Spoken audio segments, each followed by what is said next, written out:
Welcome. Thank you for attending our Caring Best in Screen. I am Treyball, and I'm moderator for today. So a little bit first, and we'll tell you a little bit about the seminar. We'll introduce you to the panel. So my background is that I'm in the military for 22 years in the Air Force. Hired current. I amazing, and I have so surprised by how I was do as that was different than the civilian community. So my experiences there really showed me so much about what our service members and veterans go through as a nurse. So I started out in just as an ICU nurse, specialty care, did the first critical care transport teams, helped develop those, was a flight nurse through 3 assignments, was able to do disaster response, humanitarian support, and then had the honor of actually working as an inspector general, and then as a commander of a squadron, and then as the medical director for the Air Force Reserve, writing policy that actually shaped part of what we were able to provide to our service members. And after that, worked for the Secretary of the Air Force, looking at special cases and medical cases. And I tell you all that to say I had such a wonderful enterprise view of everything from the battlefield and through deployments, all the way up to our policies and our legislators and how we care for our veterans. I was active duty and then reserve, and then I came back to an active status. In my reserve time, I taught at 5 different universities. So after I retired, I am now a professor and the specialty director of veteran and military healthcare academic programs at the University of Colorado, because I believe that caring for our veterans is truly a specialty area of practice in nursing. I also sit on the ANA Committee of Nursing Practice Standards, and I'm very honored to be able to host this esteemed panel today to talk to you about how we can best care for our service members. Next. Our discussion today is going to focus on a variety of topics. One of the most important is how to identify a veteran in your clinical setting. It's so important that we know that they are there and that they're not invisible, and how to establish rapport with a veteran, how to take a brief military history, and what are some of the screening tools that you can use to help identify veterans at risk for physical and mental health conditions. The expert panel today is also going to share many resources with you. Now, I'm very pleased to introduce or have our panelists introduce themselves and tell you a little bit about their stories. So first, please meet Shannon Davila. Thank you, Mona. And hi, everybody. Thank you so much for taking time to join today. You'll hear more about some of the work that my organization, ECRI, has done in just a little bit, but a little bit about myself. So I joined the United States Air Force when I was a young woman, and I was fortunate enough to travel and get trained as a microbiology lab technician. I had a lot of really interesting encounters and learned a lot while serving in the military. It was quite an honor. When I got out of the Air Force, I became a nurse. And I started my nursing career in critical care, and then later went on to specialize in patient safety and infection prevention and healthcare quality. And, you know, I've been really fortunate throughout my personal and professional career that I've been able to advocate for veterans' health, particularly women's veterans' health. And I'll tell you, it became personal for me about 6 years ago when I was diagnosed with breast cancer. And through that experience, which I received all of my treatment outside of the VA health system, not once did I have a healthcare provider ask me about my service. not once did a healthcare provider ask me anything about where I was stationed, what I did when I was in the military, where I was exposed to any potential toxic exposures or risks that could have led to my cancer. And that was really eye-opening for me. And it made me realize that when veterans seek their care outside of the VA health system, we're interacting with a lot of well-intentioned healthcare professionals, but many of them who are just not knowledgeable about the healthcare risks, those unique service-related healthcare risks that many veterans face. And really, that creates a disparity for a lot of us. And I'll tell you that the majority of veterans, including myself, do not get our health care within the VA health system. And so, part of what I'm going to share in a little bit is some of the work that my organization, ECRI, has done to really help improve military cultural competence of healthcare providers so that they can better communicate and meet those unique health risks of veterans that are seeking their care outside of the VA health system. So thank you. Thank you, Shannon. Alicia. Hi, everybody. My name is Alicia Rossiter. I'm Associate Professor at the University of South Florida College of Nursing, where I currently serve as the Chief Officer of Military and Veteran Affairs and the Director of our VCare Veteran to BSN pathway. And like all of our speakers today, I too am a veteran. I served for 4 years on active duty in the Army Nurse Corps with deployments to Central America for humanitarian aid and then to the Middle East in support of the Gulf War. After leaving active duty, I attended graduate school and I then transferred into the Air Force Reserve and served for another 20 years, retiring in 2015. And my dedication to improving veteran or healthcare for veterans and family members is not only rooted in my own journey as a service member, but also my family's multi-generational commitment to serving in the military.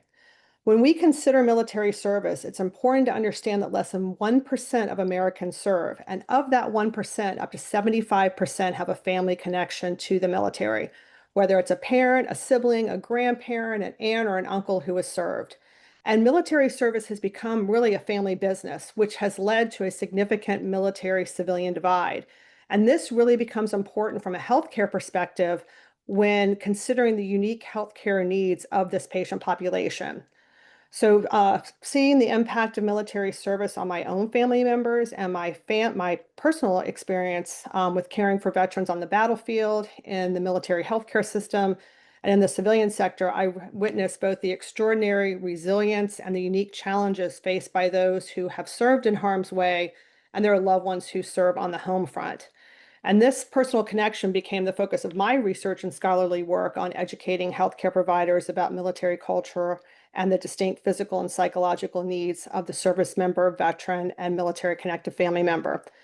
And when I was thinking about this presentation, I really was thinking back to my aha moment. And it was when I was preparing my first presentation at AACN on military and veteran healthcare back in November of 2012. And I had a friend who sent me an article from JAMA titled The Unasked Question, written by a Vietnam veteran, Dr. Jeffrey Brown, who had served as a physician during the Vietnam War. And he talked about how years after leaving military service, when he was experiencing some significant physical and psychological health issues, he realized, just like Shannon mentioned, that no one had ever asked him the question, have you ever served? And if they had, many of his health issues could have been identified and addressed early on. And while I was reading that article, I remember thinking that no one had ever asked me that question. And if they had, could some of my health issues been addressed or resolved? And even worse, I realized that I never felt empowered to let my provider know, nor did I really even think that they needed to know that information and why it would matter. So if a physician and a nurse practitioner had never been asked that question nor felt empowered to let their provider know, imagine how other veterans must feel, that their service and everything that goes along with it from a health perspective was invisible in an exam room. So I really want to thank the American Nurses Association for highlighting the importance of caring for veterans, and to each of you for being here today, because we as nurses and advanced practice nurses are on the front lines of ensuring that no service member, veteran, or military connected family receiving health care ever feels invisible again. So thank you. Thank you, Alicia. Very inspiring. Dr. Briggs. Hi, thank you, Mona. I want to thank everyone for attending. I think this is a very important webinar, and your attendance here really represents that you see the value in this educational experience. So I want to start by saying thank you for being here. My name is Ed Briggs, and I'm a family nurse practitioner who currently practices in the Veterans Administration. I'm also faculty at Kaiser University, where I teach in the doctoral program. I also serve as the director at large on the board of the American Nurses Association. I'm also a veteran. I served in the Air Force during the Cold War. I specifically want to thank the American Nurses Association for acting on this initiative and making veterans healthcare a priority for our professional association. I specifically want to thank Emily and the ANA staff for their hard work on this webinar. I do need to disclose that any opinions that I might express during this presentation are not the opinions or positions of the American Nurses Association, Kaiser University, or the Veterans Administration. I also want to share with you that I practiced in the civilian community for many years as a nurse practitioner. I've been with the VA for about 10 years now. And so I've seen the VA is an integrated health system that has systems in place to make sure that they understand the unique needs of veterans and they meet those needs. And the goal of this webinar is to prepare all of us to recognize the veterans' needs and to be able to adequately meet those. So that is the goal from my perspective for the webinar, and I hope at the end you feel empowered to do that. Thank you.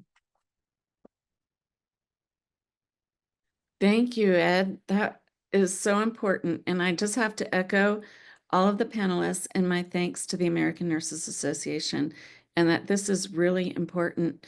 And it's important to identify the veterans in your clinical practice. And we see them everywhere. Every nurse should be ready to care for our veterans. 1 in every 10 patients in this country is a veteran. 1 in 4 dying patients is a veteran. And asking them, have you ever served? What is your connection to the military is really important to identify. And you'll see more and more of that as we go through this seminar. Next. It's really important to honor their history and their service. And as we progress through here, you're going to see that there are unique characteristics that our veterans have and their history, and that really enriches their life experience, but it also affects their health. And sometimes it's in a positive way where they're more resilient and adaptable and capable and leaders. And in other ways, they've gone through so many challenges. So like Shannon said, she had service-connected breast cancer. So did I. I actually had 3 cancers connected to my service. And I did not have a provider either ever ask me about that unless I was in the military. And then they knew I was in there. But I think it's really important because they're very invisible and there are aspects of service that affect health. Next. We have several branches in the military: the Navy, the Marine Corps, the Army, the Air Force, the Space Corps, Space Command now, so which is part of the Air Force, the Marines part of the Navy, and the Coast Guard and the Public Health Service. So we have multiple military branches, and they each have their own unique culture and capabilities. Next. So let me tell you more about our nation's veteran population. The characteristics of our population: we have approximately 2.1 million, including active duty, reserve, and National Guard. And the reserve component, when we talk about a reserve component, that also includes the reserve and National Guard together. Less than 1% actually serve in the U.S. military, and that's something that Dr. Rossiter talked about. But you know, only 23% of Americans are even eligible to serve. It is a physiologically demanding job, and not everybody has the capabilities or the health to be able to serve their country. There are approximately 18 million veterans in the U.S., and that represents about 6% of the adult U.S. population. What I think is even more astounding is that we have maybe up to 40 million military-connected family members. And that's a really hard number to pin down because it's not looked at in the census in the same way. But over 50% of our veterans are married. And our families really rely on our VA benefits and the needs that they may have related to healthcare, education, and survivor support. Next. And our systems are very unique. These are systems that are actually overseen by Congress.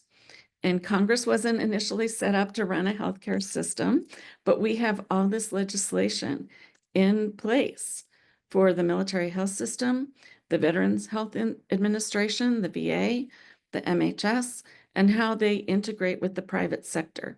Because 60 to 80% of our service members and veterans actually receive care in the community. So having that integration and understanding is really important. So not a service member or a veteran, probably most of our veterans, actually you will see in the community. And there's over 30 million beneficiaries, and that includes our members, our veterans, and their families. Next. Our systems. We have a budget of over $400 billion. This is a congressionally mandated program to take care of our service members and veterans. They take care of our service members to keep them medically ready and fit to serve and do the military mission. We have over 700 military treatment facilities, commonly known as MTFs, and over 88 million visits a year. And then along with those who've served a whole career, we have greater than 30 million visits a year in the community. Our VA is actually more expansive. We have 170 medical centers and over 1,200 different types of community clinics with greater than 9 million veterans enrolled and 120 million outpatient visits a year. That doesn't include all the inpatient time. So 2.8 million veterans receive care in the community, and part of that cost is over $30 billion a year. I hope that gives you a really good picture on understanding how complex these systems are, how extensive they are. This is the largest healthcare system in our nation. Next. And one of the reasons that we have this complexity too is to make sure that we support and take care of every member who has served. And like I said, this is a legislative system. It's congressionally mandated. There is Title 38 of the Code of Federal Regulations that is commonly known as the VASRD, the VA Schedule for Rating Disabilities. This says whether a member is fit to serve or not fit to serve. And there are actually all these medical conditions listed in our CFR. And there's a whole process for disability evaluation. And this can occur while separating from the military or at any point as time as a veteran. There are special considerations for the Reserve and National Guard as they go in and out of an active duty status. And when they're in an active duty status and then they get separated from that active duty status, then they are evaluated against this system. The VA provides this veteran health care at no additional cost if it is a service-connected condition. And that is one of the main reasons why it is so important that you identify your veterans and you document, because that documentation is what is looked at in order to determine if a condition is service-connected. And now I'm going to turn it over to Ed Briggs, who's going to tell you more about the reasons why the American Nurses Association began a Veterans Health Initiative last year. Over to you, Ed. Thank you, Mona, and thank you for introducing us to the veterans populations and to the existing healthcare systems to meet veterans' needs. I'm going to ask, is the audio okay? I know there was some chat that people couldn't hear me. Is this better? It sounds better to me. Okay, great. So let me start by talking about the Mission Act. In 2018, Congress passed the Mission Act, and this directed the Veterans Administration to improve access to care for veterans who were serving in Iraq, Afghanistan, and populations that also served during the Vietnam War. It increased access to care in many communities and increased the demand on the Veterans Administration. Following the Mission Act in 2022, Congress passed the PACT Act. This allowed the Veterans Administration to expand healthcare eligibility to all the veterans who had served previously, including those who served in Iraq and Afghanistan, and expanded benefits to cover. Oh, go back. Okay. To expand benefits to veterans who were exposed to open air burn pits, Agent Orange, and other toxic substances. So this dramatically increased demand on the Veterans Healthcare Administration. Next slide.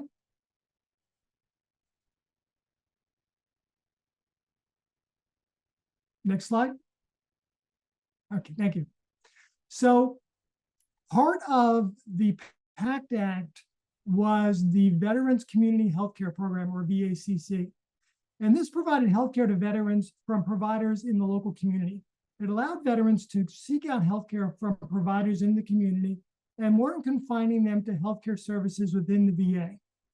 The veterans were able to receive this care from community providers when the VA could not provide those services. Community care is available to veterans based on specific conditions, eligibility requirements, and in considerations of the veteran's specific needs and circumstances. For example, if they live too far from a VA facility, or they have physical limitations, which makes it difficult for them to reach a VA facility, that allows them to transition their care into the community. The community care program has to first be authorized by the VA, and there was a secondary system where it had to reach authorization that it was necessary care. I was reading today that that provision has been removed. So now all the veterans have to do is meet the qualifications, and they can automatically transition their care away from the VA health system into community care. All the services that are provided within the community are paid for by the Veterans Administration. Next slide.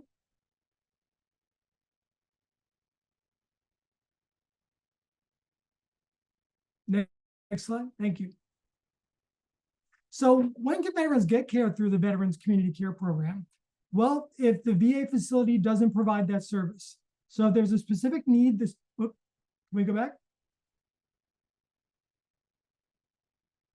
Can we go back a slide?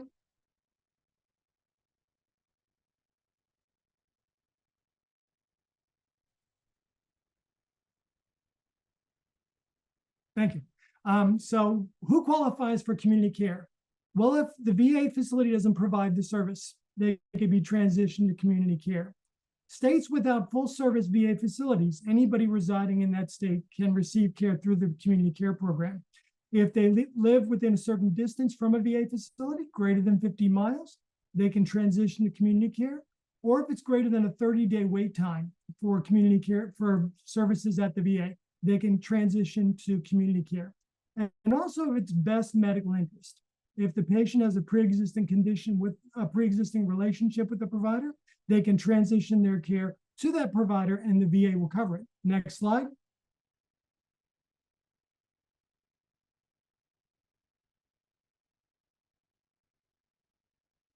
So this all sounds great. Transitioning veterans in the community, improving their access to care. I think we can all greatly support that. But there are some problems with the community care program. One is cost and quality compared to the VHA. We really don't know. There are not comprehensive studies comparing head-to-head the outcomes of the veterans who were receiving care in the community, comparing it to the Veterans Administration. Because the Veterans Administration is a closed network system. All the services are integrated, whereas we all know within the community, there is not that strength of integration for healthcare services. The Veterans Health Administration also faces significant challenges with care coordination for those veterans receiving care in the community. So for example, if a veteran goes out for a CAT scan in the community, we may not be able to access the actual images of the CAT scan. We may not be able to get the records quickly from providers who are providing the care in the community. And again, as I talked about before, access to community care may not provide the best care. And we really don't know what the quality of care is within the community for veterans because it's not an integrated system. And the priority is that community care providers may not be equipped to meet the needs of specialty populations, specifically veterans. Within the VA system, we're all trained on the unique healthcare needs of the veterans, but providers within the community don't receive that level of training. that level of preparation. So community care providers may not be aware of the unique healthcare needs and challenges that our veterans face. And that is largely the initiative and the purpose of this series of webinars and resources that the American Nurses Association is going to develop to better prepare all of us to recognize veterans, to recognize their unique healthcare needs, and to better meet those needs. Next slide.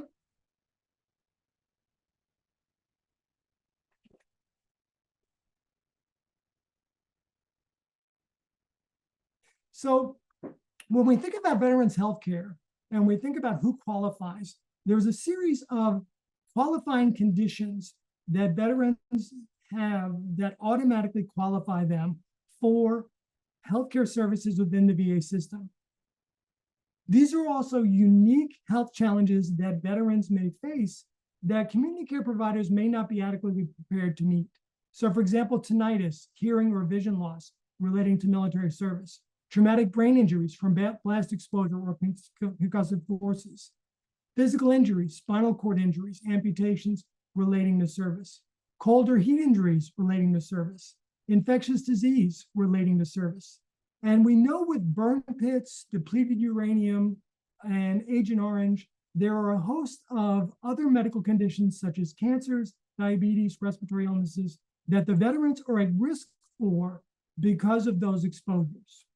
We also know relating to the military service, veterans are at highest risk for depressive disorders, anxiety disorders, post-traumatic stress disorder, and suicide risk. We also know that many veterans have suffered from military sexual trauma relating to their military service. So these are qualifying conditions for healthcare services through the VA and now through the community care program. But the challenge is, are community care providers adequately prepared to identify veterans who have these conditions, and are community care providers adequately prepared to treat these conditions? Next slide, please.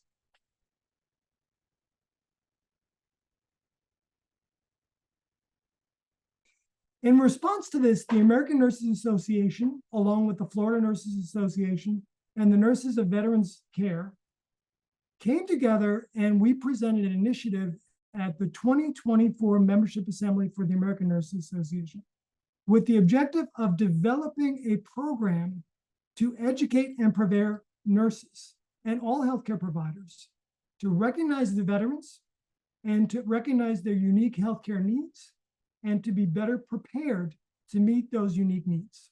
And so this webinar is the beginning of that initiative. It is the first webinar that American Nurses Association will hold, and it will be the beginning of a whole slew of resources that ANA will provide to nurses across the country so that we can adequately prepare all healthcare providers to meet the veterans' healthcare needs. Next slide.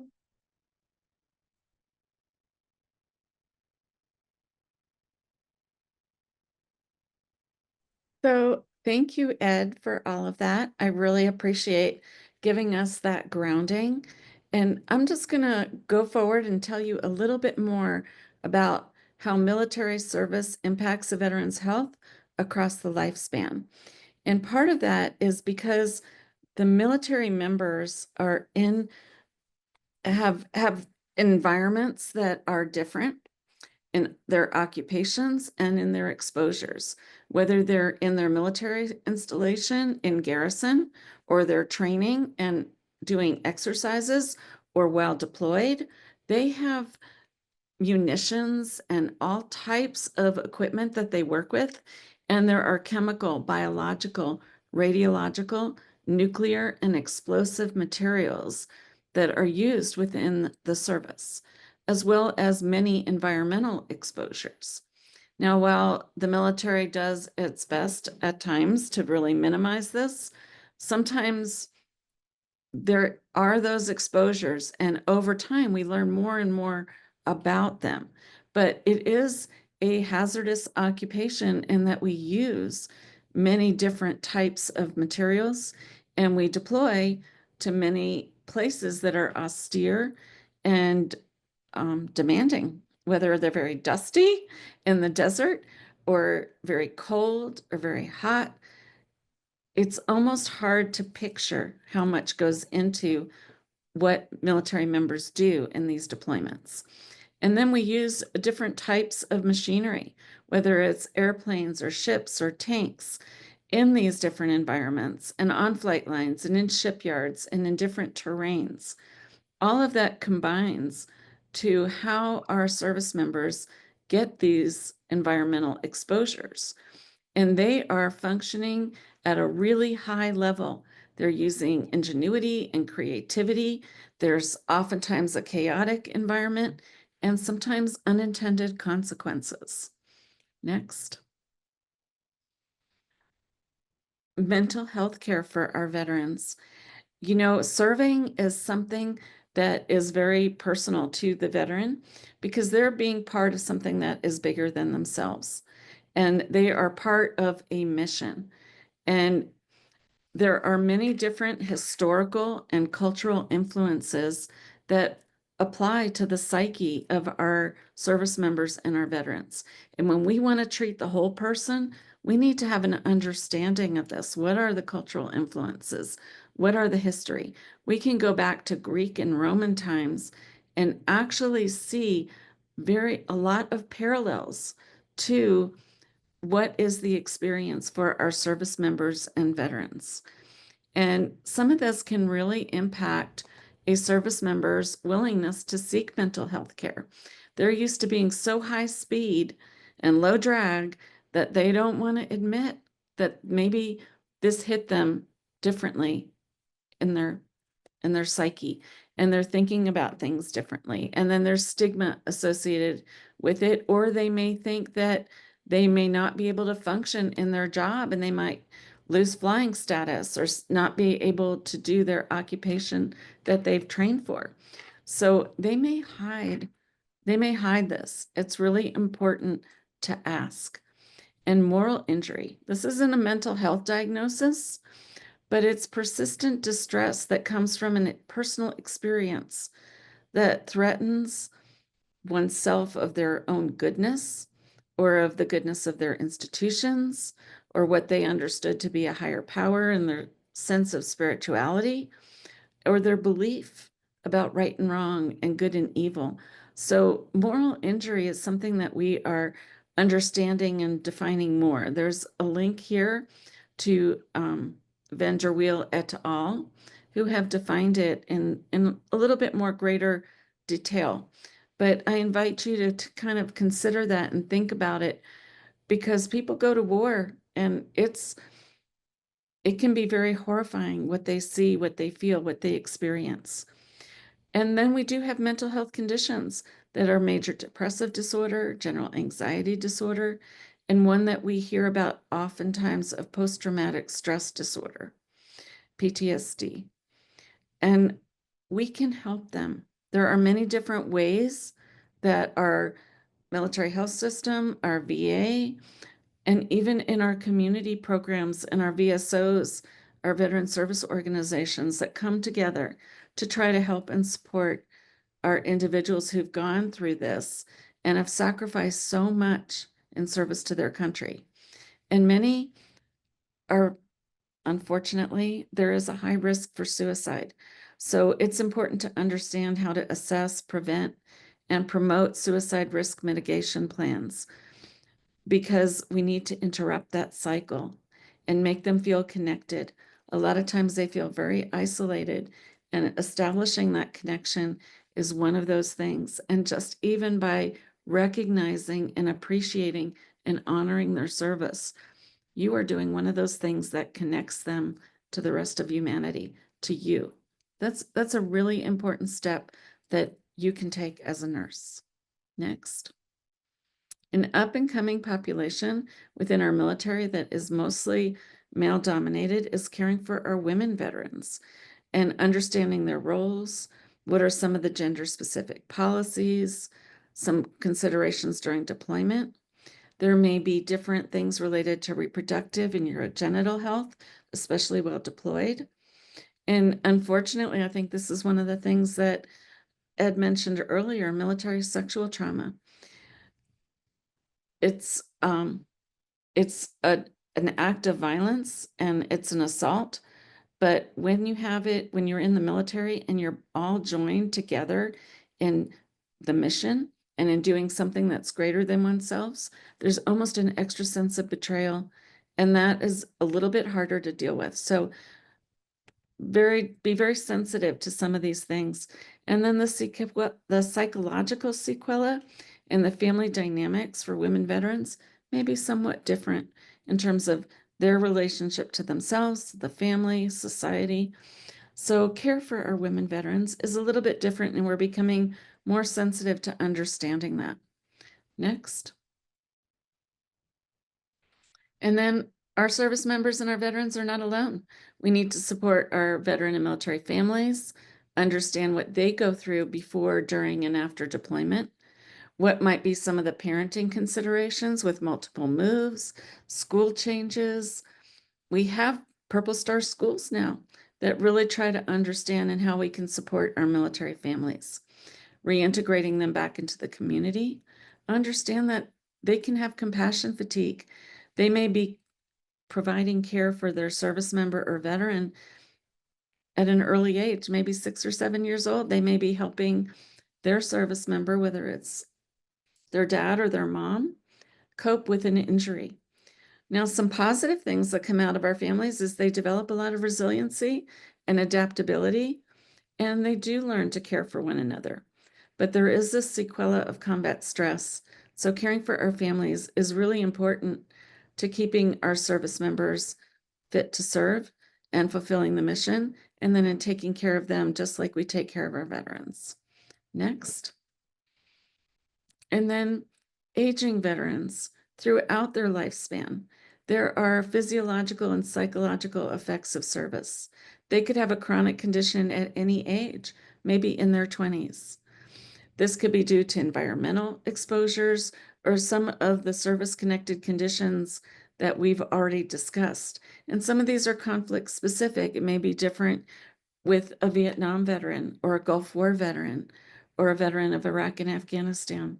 So understanding some of those specific service-connected conditions and how they relate to the lifespan and some of their chronic conditions is important. So you see, you have lots of questions you can ask. And then at the end of life, when people are reviewing their life and thinking about what they do, it's important to honor their service. There is actually a program out there, We Honor Veterans. You can access it. It is a sacred moment in time at the end of life in caring for them and in caring for their families. So that's a little bit about how you can see the links of service to health throughout the lifespan. And now Alicia is going to share with you some best practices for identifying a veteran in your clinical practice and what would be those important follow-up questions you can ask veterans about their military history, because sometimes you don't even know what is the question. In our electronic health records, many of them do not have a specific section for military history, but it's really important for you to document that information. So Dr. Rossiter? Thanks, Mona. Some of the approaches that I found that are particularly effective for identifying veteran status during intake is to first normalize asking the question, have you ever served, by incorporating it as a standard demographic question asked of every single patient alongside other routine questions that we typically ask patients. This makes the veteran feel their service is recognized as a relevant health factor. Second, using straightforward neutral phrasing such as have you ever served in the military rather than are you a veteran captures individuals who may have served but don't personally identify as a veteran. Many veterans don't self-identify as veterans, especially those who may not have served in combat, as well as many women veterans. So how you ask the question is critically important. Third, thoughtful placement of the question matters significantly. Asking about military service up front helps to establish rapport with the patient before moving into a detailed health history, which makes asking additional service-related questions feel less intrusive. Next, explaining briefly why you're asking these questions demonstrates respect for the veteran's privacy. All you have to do is simply say something to the effect of, we ask all patients about military service because it can impact your health. So we want to make sure we properly address any impact your service may have had on your health. This transparency typically increases disclosure rates about their service, potential exposures, and any concerns they may have. And then finally, you really want to document that veteran status in the patient EMR to prevent veterans from having to repeatedly self-identify and reintroduce their military service history throughout their care journey. And then once you've identified a veteran patient, there are several standard questions that you can ask to get a better idea about their military experience and how their service could potentially impact their physical and psychological health. First, you want to ask, when did you serve or for how many years, and for how many years? This question establishes a timeline or a time frame to correlate known military conflicts and potential exposures to time in service. Different eras of service present different health risk profiles and potential exposures, such as Agent Orange, Gulf War illness, and burn pit exposure, to name a few. This question will allow you to correlate service to potential exposures and risks. Next, ask, what branch did you serve in? Each branch has unique training, deployment patterns, and exposure risks, so it's important to know which branch they served in. Then you would want to ask, did you serve on active duty or in the Reserve or National Guard? Active duty typically means full immersion into the military culture. It's their full-time job, versus those who serve in the Reserve and National Guard and juggle a civilian job as well as their military service. This also provides insight into resources that may or may not be available to that veteran, both within the military and the veteran healthcare systems, and may limit or exclude needed referral options. Active duty service members typically have full access to health care and support services while on active duty. Once they separate or retire, they may be eligible for VA healthcare benefits if they served in the active military for a period of time and did not receive a dishonorable discharge. Whereas our Reserve and National Guard members often have different, limited, or no access to healthcare benefits within the military. It's also important to note that typically Reserve and National Guard veterans only have access to VA healthcare benefits if they had been called to active duty by federal order and completed that active duty. If the Reserve or National Guard member had active duty status only for training, meaning they did their 2 weeks of annual training every year and then their 1 weekend a month, they don't qualify for VA healthcare benefits. So it's really important to know, like I said, whether they're active duty or Reserve or National Guard. Then I would ask, what kind of job or jobs did you have in the military?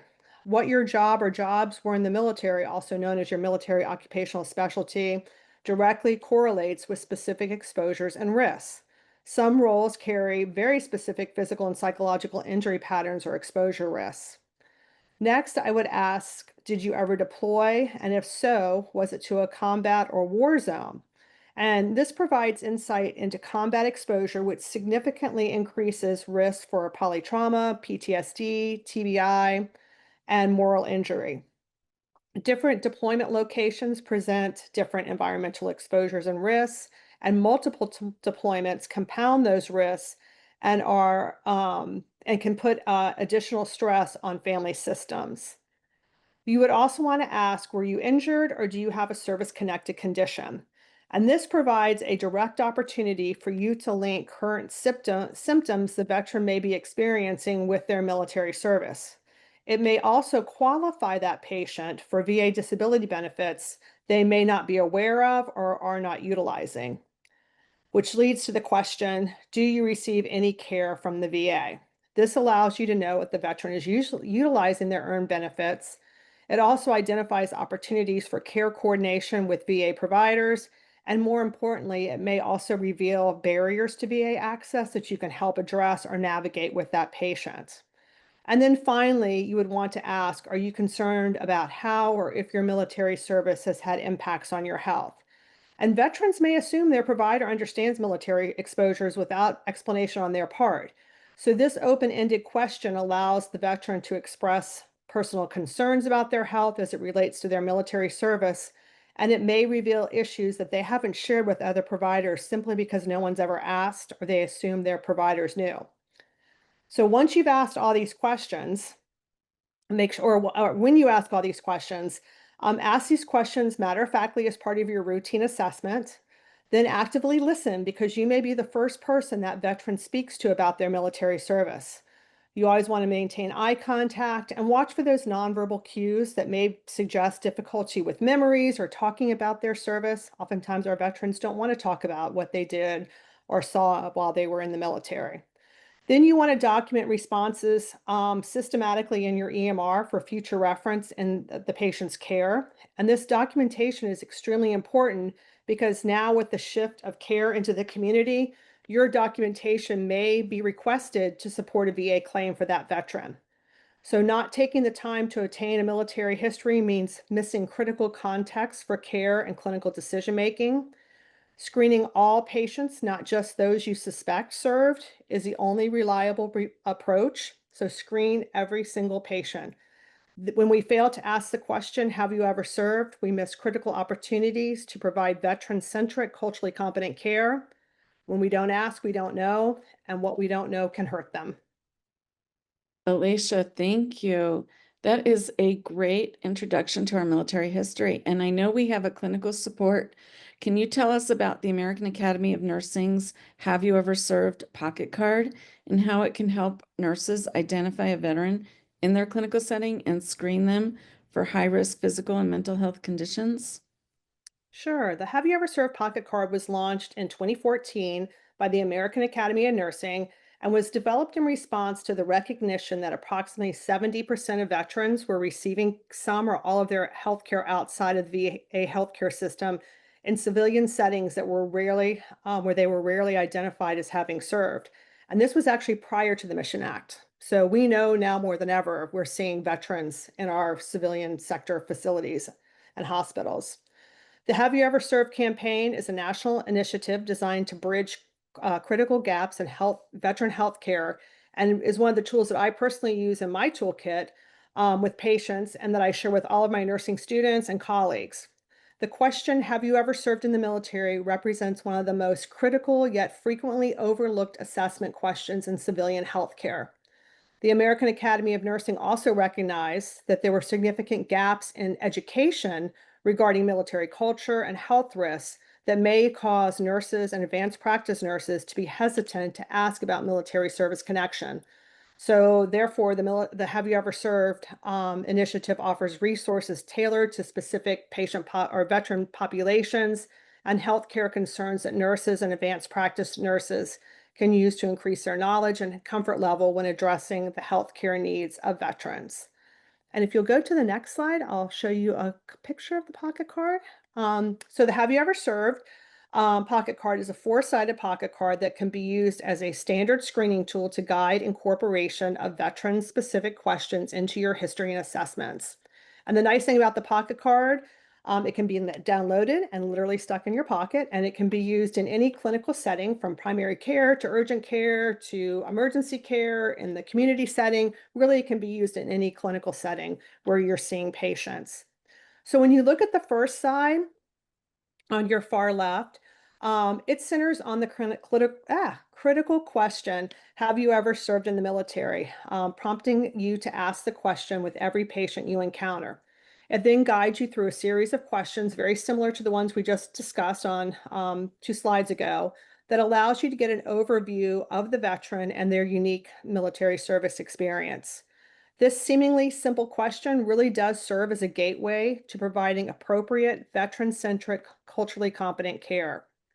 When you look, moving one slide over to your right, so that's side 2, and it addresses the 4 general areas of concern that we should screen all military-connected patients for: post-traumatic stress disorder, military sexual trauma, blast, concussions, and TBI, traumatic brain injury, and suicide risk. And it includes specific questions that you can ask to address each of these areas of concern. On side 3, which is the third from the left, it highlights era-specific exposures with correlating potential health concerns specific to each conflict or era that the veteran served. For example, for our Vietnam veterans, you would want to be alert for symptoms associated with Agent Orange exposure. Our Gulf War veterans may present with unexplained multi-symptom illness. Our OEF, OIF veterans, our veterans from the wars in Iraq and Afghanistan, they have a higher risk for traumatic brain injury and burn pit exposures. And our Cold War veterans may have radiation exposure concerns. And then finally, Side 4, all the way to the right, provides resources and referrals to connect veterans to support services and nurses and advanced practice nurses to resources. And it's that essential referral information to veteran specific resources that you, like I said, you can either use for your own education or you can provide to the veteran and or his family. So as you can see, this card serves as both a clinical tool and an educational resource. Consistent use of the Have You Ever Served pocket card leads to increased comfort with veteran-specific care. When properly implemented, it will transform the veteran healthcare experience for both you and your patient. And remember, this card is merely a tool. Its effectiveness depends on your commitment to using it and providing veteran-informed care. I'm also excited to let you know that the American Academy of Nursing created a task force at the end of last year to review and update the Have You Ever Served pocket card. And in the fall, I believe, the American Academy of Nursing will launch an updated version of the Have You Ever Served pocket card and website. So stay tuned. That is great, Alicia. I would recommend everybody go to haveyoueverserved.com and download this pocket card. Thank you for introducing it to us. Now, Shannon is going to share with you some strategies to develop rapport with a veteran. Can you describe, Shannon, how the Be the Expert on Your checklist and the 60 seconds of listening can help our nurses improve communication with our veterans? Absolutely. And thank you, Mona. And, we've heard some really great information from our speakers today. I think I've even learned some things about how to think about assessing our patients that are veterans, different screening tools. I love the card that Alicia just showed. These are really great, valuable tools that when you go back today and you're thinking about your own practice, what makes sense to implement. Here at ECRI, on a similar note, we've talked a lot about how to improve the engagement between healthcare providers and patients. And while certainly having our providers become more culturally competent about veterans and thinking about what things to assess for, we also want our patients to be empowered to speak up about their service-related health risks. So the two tools that you see on the screen here, these actually came from the ARC toolkit for toolkit to engage patients and families in reducing diagnostic safety. We found this toolkit. We thought it was a great couple of tools that can be used generally to engage and improve relationships between providers and patients. And we thought, how can we really customize these for veterans? And so the tool that you see on the left-hand side, the Be the Expert on You, this is a checklist that is designed to be put into the hands of veterans before they come into that healthcare provider visit. So, for example, if I have, let's say, as a veteran, I move to a new town and I schedule an appointment with my new healthcare provider, and I know I'm gonna have that visit. And typically, they might send you information, what is your insurance up to date? What kind of allergies do you have? Tell us about your past medical history. Generally, it's very, asking about your primary physical history. But we really wanted to, again, empower veterans to think about what are some of those unique service-related health risks that I should be sharing with my provider. And similar to what Alicia was just talking about, when and where did you serve? How long? What did you do? What we've done on this tool, and I know it's a little difficult to see, but on that right corner where it says during your visit, we put prompts for the veteran to start thinking and almost not giving permission, but really allowing the veteran to say, you know what, you should think about sharing these things with your doctor or your nurse practitioner. You may be going in to have a new patient visit. You may be going in to have a checkup on maybe some of your chronic conditions, but there's a lot of things that your provider should know, including when you served, where you served, were you exposed to blast injury? What was your transition like from military to civilian life? Do you have support? What kind of chronic and acute issues do you have that may have resulted from your military service? So it's really an empowerment tool for patients, again, prompting them to share that important information with their providers that their providers may not otherwise think about. Now, on the right-hand side, you see the provider-facing part of these tools. And 60 seconds of listening, again, this was adapted from the ARC toolkit. And the purpose of it was to help train healthcare providers to, and get ready for this, listen better, right? And I know most of us on the call today are probably nurses and docs and maybe some respiratory therapists, whatever your roles, mental health therapists. And we think we're great listeners. But the reality is most of us are listening for certain cues that we're already thinking about. We're already forming our response to what the patient is telling us while they're talking. And so this tool is really about training people to just sit back and take 60 seconds and to actively listen to what that patient is telling you. It's about, how we not just respond verbally to our patients, but our nonverbals, the way we make eye contact, the way we acknowledge that intake of information that we're getting from them. And it also talks about, what are appropriate things to ask a veteran? What are some sensitivities that you need to have when you're talking to veterans? So it's a great tool, and it's a train the trainer type model. It's a whole slide deck that we have as part of our Salute toolkit. So together, these tools can help to really build that communication and rapport between the healthcare providers and those patients that are veterans.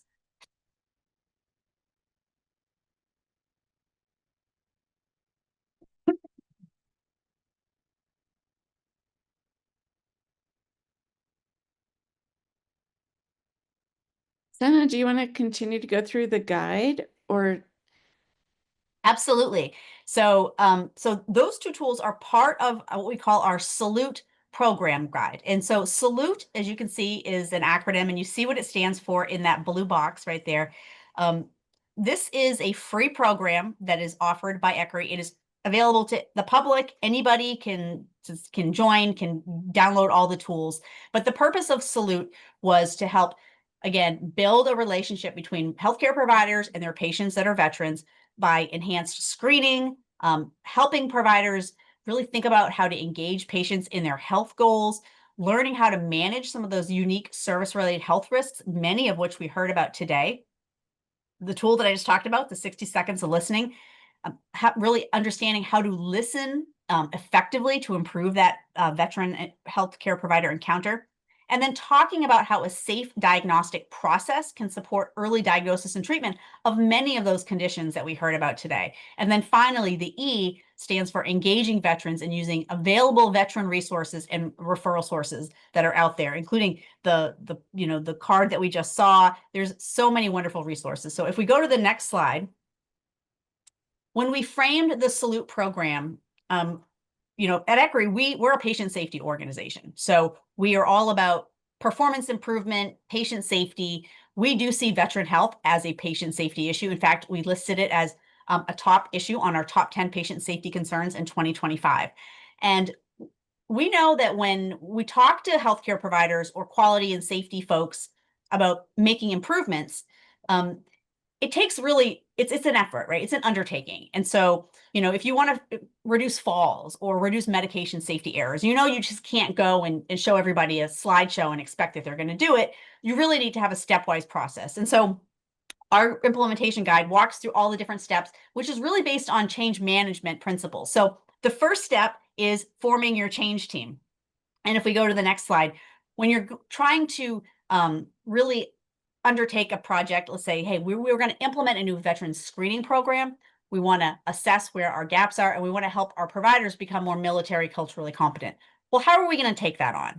Well, first, let's get a team together of stakeholders that can really help us understand what we need to do this, who should be at the table for these conversations. How do you start to engage people in this work? If Cotter's steps of change, if anybody here has done team steps, you're probably familiar with that. You know that the first piece is really creating that message that's going to get people's attention. So we have some tools as part of Salute. On the left-hand side, you see we have a white paper that we developed. It's lots of different evidence and statistics and really key points about why this is important. This is a great tool to share with leadership. It's a great tool to share with your board.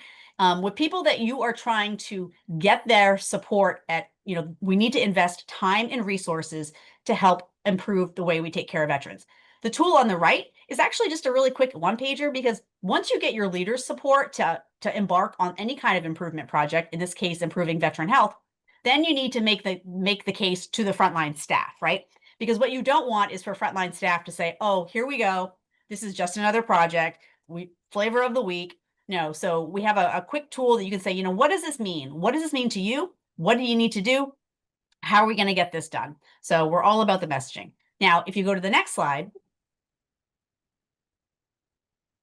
for those of you on the call that are in performance improvement, or perhaps you've been on a change team or a unit-based, safety improvement team, you know that we cannot change what we don't measure. So we also have an assessment tool that teams can use, and we've structured this assessment tool in a systems approach, meaning we have questions about the organization, we have questions about the environment, about the tasks and processes that we ask our team members to do, about technology, and then about the people. So these are all of the aspects of a healthcare system. And so we would urge you, if you really want to understand what your baseline is around how you're designing your system to take care of veterans, this is a great tool to use. It helps to point out where you're strong, but also where you might have some weaknesses. So if we go to the next slide. So once you have done an assessment and you say, okay, you know what, we're really strong in this area, but we see that we could improve in this area. So that's when you really, the performance improvement piece comes in. You say, how do we start to frame out what are the actual tactics that we want to implement, or change items? And then how do we want to align those with some of those drivers that we know we have to move in order to achieve our aim? Now, a driver diagram is a commonly used tool in performance improvement. Some of you may have used it before. We love it at ECRI. We use it for everything. But you can see here that we've actually embedded these into our implementation guide, and we have several different examples so that you don't have to recreate the wheel. And you can see on this example, the aim is our healthcare providers will be military, culturally competent, and understand how to manage the unique service-related health risks of veterans. That's your aim. That's your goal. So how are you going to do that? Well, the first primary driver is that, you're going to do this one action. Okay. Then the secondary driver helps to move your primary driver. And then the change ideas are really the fuel that, when you ignite, start to move all of those drivers to your aim. So if you go to the next slide, once you have implemented your change, right? So you formed your team, completed your assessment, you said, okay, this is how we're going to do it. This is similar to PDSA for those of you that are familiar with that. Then you say, how are we going to measure the effectiveness of our change? How do we know if we've made improvements in engaging veterans, right? We've invested time and staff and resources in this work. You have to show that return on investment. So this is just one example of a tool. It's a veteran feedback form. Getting that feedback directly from the veterans is a really, I'd say, valid way to be able to go back to your leadership and say, you know what? We did the 60 seconds of training with our staff, and guess what? The veterans liked it. They felt like they were being heard. They actually felt like they could talk about some of these issues around mental health, military sexual trauma, PTSD, things that they never thought that they could speak up with before, but now they can. So you always want to make sure that you are measuring the effectiveness of your work so that you can really show that value to your organization. And if we go to the next slide, just, all of these tools I've talked about today are totally free. You can go to our Salute website. You can click on the QR code here, or hold your phone up to it. And please, you can use as many of them or as little of them as you like. We encourage you to customize them. They are all just there for you. So thank you so much. Oh, thank you, Shannon. That is wonderful. It's so great to learn about the Salute program and how it's really helping our community and healthcare systems provide better care and systems for our veterans. Thank you. Ed, now I'd like to see, can you tell us a little bit more about the free resources available from the Department of Veterans Affairs and how that can help our nurses and community providers understand the recommended screening tools, evaluation methods, and the treatments? Thank you, Mona. So just to refresh, what we've talked about so far is we've identified the fact that as we have veterans who are increasing their need for healthcare within the VA system, we're transitioning them out to the community. You guys are going to be caring for them. We've also identified that veterans have very unique healthcare needs, and that we need to identify who served, and we need to identify what those unique healthcare needs are. So the big question becomes, once we identify those needs, how do we manage them? How do we meet their healthcare needs?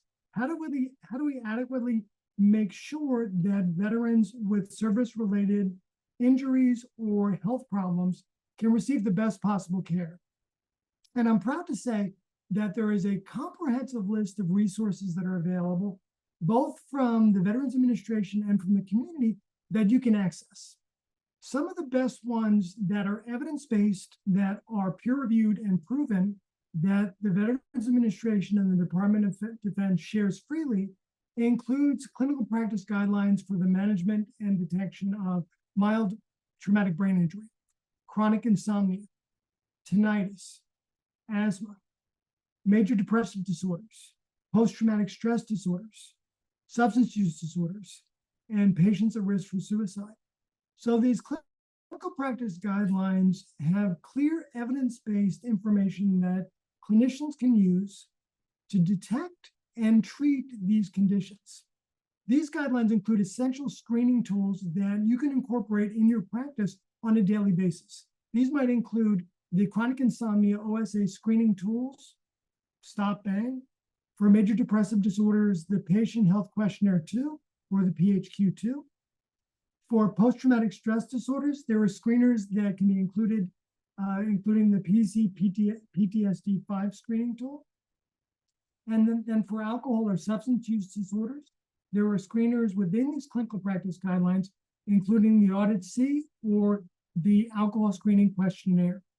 So these resources are readily available, and they give us the ability to detect and manage these complex patients more effectively. And now Mona will discuss what additional resources are available for caring for our veterans. Thank you, Ed. And I encourage all of you to take advantage of those clinical practice guidelines. They are so helpful. And we will be opening up very soon a live Q&A session in the webinar. So get your questions ready and pop them in the Q&A feature. And that could be for any one of our panelists. And I'm going to go over some additional free resources while you get your questions out there. So these are some that we would highly recommend. Psych Armor has some great courses related to understanding and being sensitive to this population. The Center for Deployment Psychology has a lot of it's really more for providers and understanding how we can clinically provide resources. The MIREC, the Mental Illness Research Education and Clinical Center of Excellence, has an excellent course on cultural understanding. And the American Association of Colleges of Nursing has a Veterans Care Faculty Toolkit. And coming very soon, our own ANA is going to have a Caring for Veterans website. Next. I can also tell you about that we have some specialty education. There are MS and DNP degrees that are focused on the veteran and military healthcare specifically. We have some undergraduate and graduate courses at different universities. And then there may be some embedded content within our nursing curricula. In addition, I've seen more clinical scenarios and simulations. And then many of our nurses are getting education at our VA or at the MHS through clinical sites. So all great ways to learn how to care for our veterans and service members. Next. Some of the specialty content you can expect to learn about is the systems, how to make change in these systems. It is a different system that is driven by legislation. How do we advocate in the best way to create policy? You know, very eloquently described today, how do we take a military history? How do we screen? Understanding our disability evaluation system, because that can relate to access to care and benefits for our veterans and our service members. understanding these wounds of war, chronic conditions, psychological health care. And many of us have said there's conflict specific and very diverse populations within the whole military veteran continuum. So having a greater understanding of what their health needs may be, and absolutely supporting our veteran and military families. And I noticed someone said something about that in the Q&A. And yes, we need to ask those questions. And then supporting our aging veterans and providing that specialty end-of-life care. And then I'm excited next to tell you that we have a new association that is forming, an association of military veteran nursing for any nurse who cares for our service members and our veterans, whether it's in the military, in the VA, or in the community. This is open to any nurse who has a connection to our service members and our veterans and provides care and wants to advocate on their behalf. We're in the process of creating scope and standards of practice, which will identify the competencies.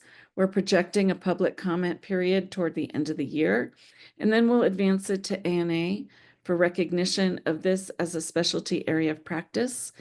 In the future, we're also anticipating a core curriculum, an exportable curriculum, and certification in this specialty area of practice. So the Association of Military Veteran Nursing, the website is up, but membership will open in the next few months, and you can all be charter members in taking care of our service members. Next. And now I want to open it up to your questions.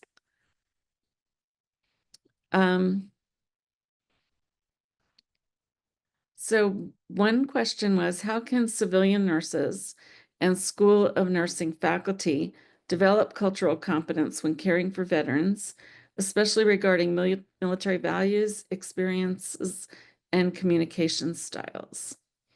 Alicia, do you want to take that one?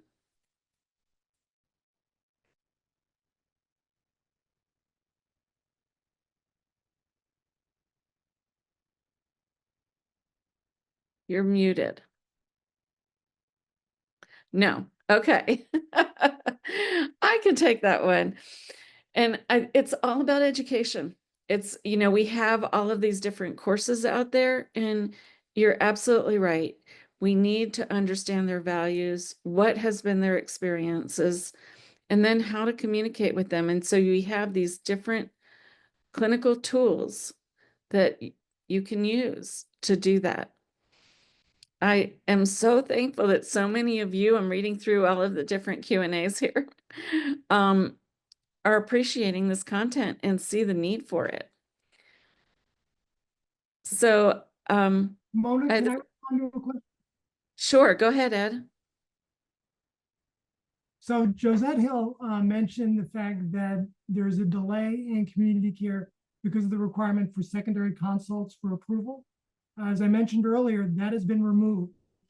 So effective, I believe, in a couple of months, there will no longer be a requirement for veterans to receive care in the community to have a secondary consult. It will streamline the process and increase access to care. Excellent.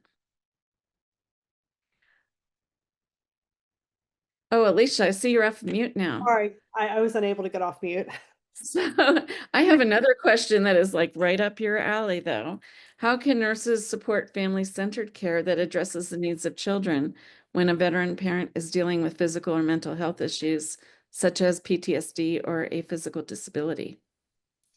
That's a great question. Once again, just asking the questions. So we've also been doing a lot of work that correlates with Have You Ever Served with the I Serve 2 pocket card.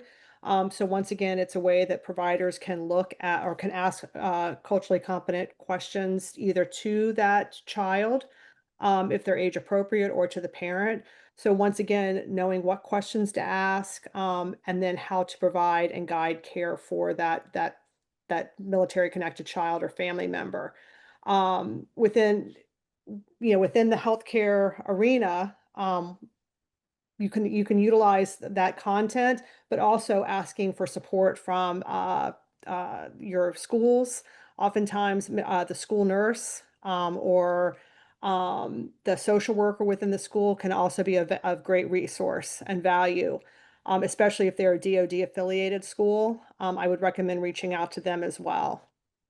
I hope that answered. That was great. Thank you. I'm going to take this question from Jamie Anderson and about what has the VA done for military records burned in a fire for veterans from the Vietnam era that may have lost their discharge documents.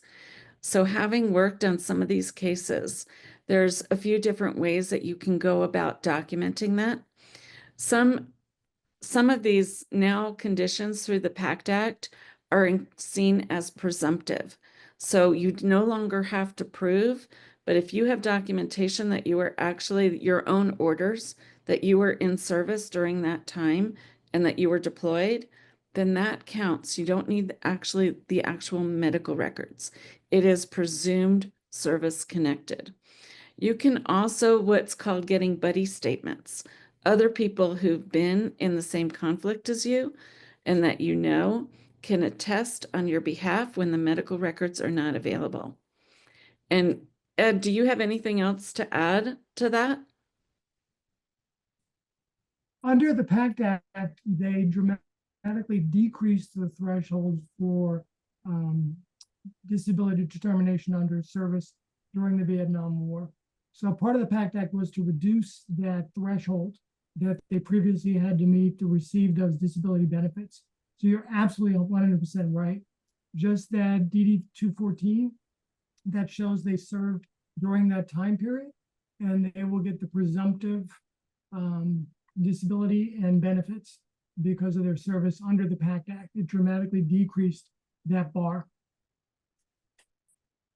Thank you. There was a comment from Marie Calvano that it's important for civilians to know veterans have different types of benefits, whether it's the VA or TRICARE, and that VA benefits are different than TRICARE and vice versa. So some veterans can use both, some have access to only one or the other, and depending on the condition may be what that veteran chooses. And I don't know, does anyone else have on the panel want to speak to the TRICARE and VA benefits?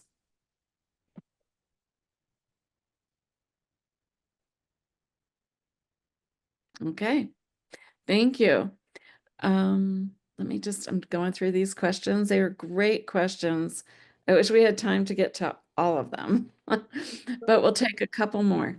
Well, there was one question, any thoughts about adding assessments or tools for military spouses and caregivers? Yes.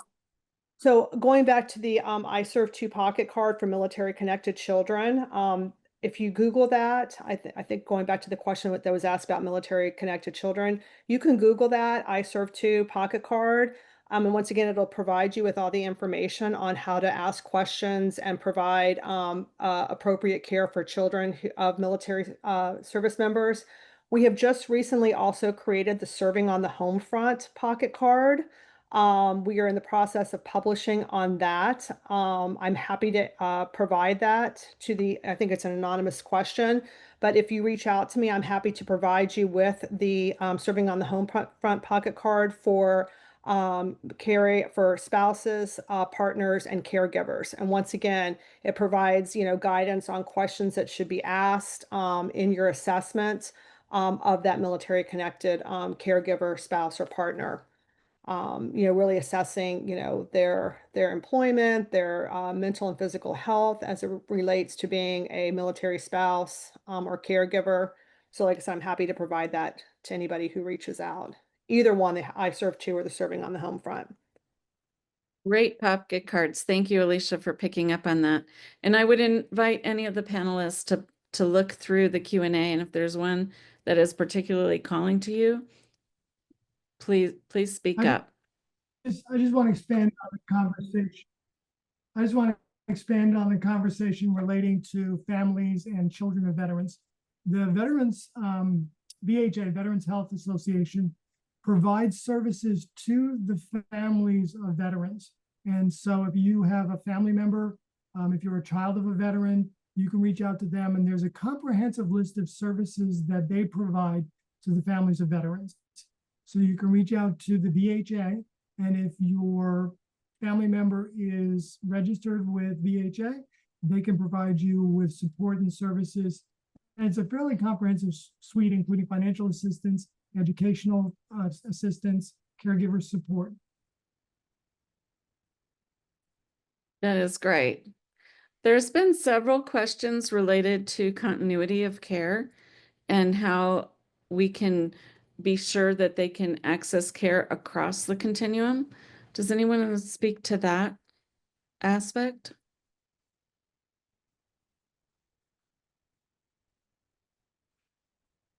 I believe we do have care managers and case managers that do look across the entire continuum of care at the VA if they're registered at the VA. I would also, as you're screening for whether or not a patient that you're taking care of is a veteran, encourage them, if they don't have VA benefits, to sign up for VA benefits and to also get their care in the VA. Many may think that they're not eligible or they may not have been screened in the past, but it's really important that they do that, and that helps a lot with continuity of care. Mona. I would also add to that. Sorry, go ahead, Ed, finish. I would also add to that that any patient who's receiving care through the VA community care program is also assigned a community care coordinator. And that coordinator is tasked with making sure that all care is coordinated and that there are no gaps in care provision. Great, Shannon. No, I was just going to say there was a question in here about asking specifically about women's mental health and more women-only services for women suffering from PTSD and MST. And I just, wanted to comment. Yesterday, I was down in Atlanta at the National Rural Health Association Health Access Conference, and actually did a talk with my co-presenter, Sandy Solinsky from Adagio Health, which is a women and children healthcare clinic in Western Pennsylvania.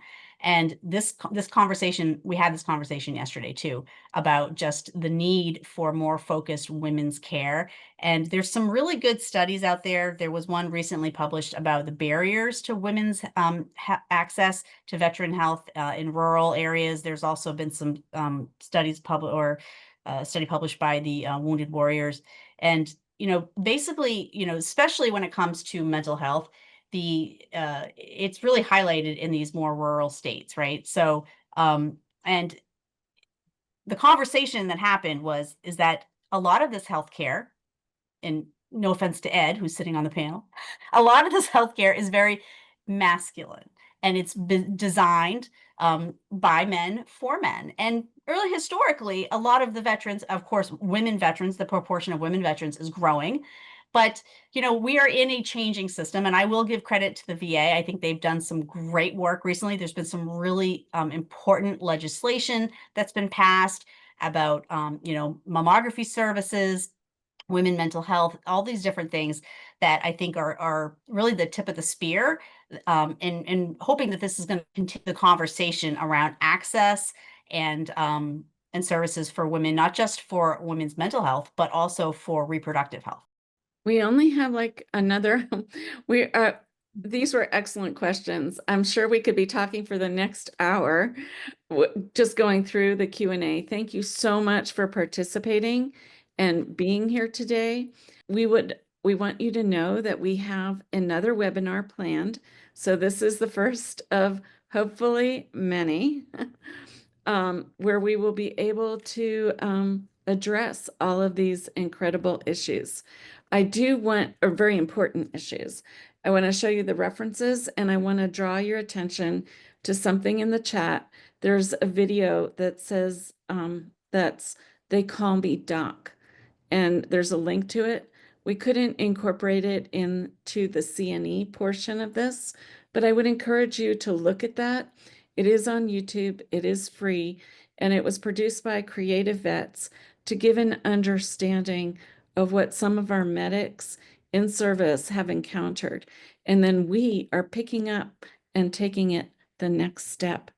So here you see them going through that health period of time, and then now we're taking care of them. So thank you again so much for coming, for taking care of our veterans, and for being here today. We really appreciate you and thank you for the care and the service that you are providing. And thank you to our panelists, and thank you to ANA. I almost Thank forgot you, that. everybody. Thank you so much.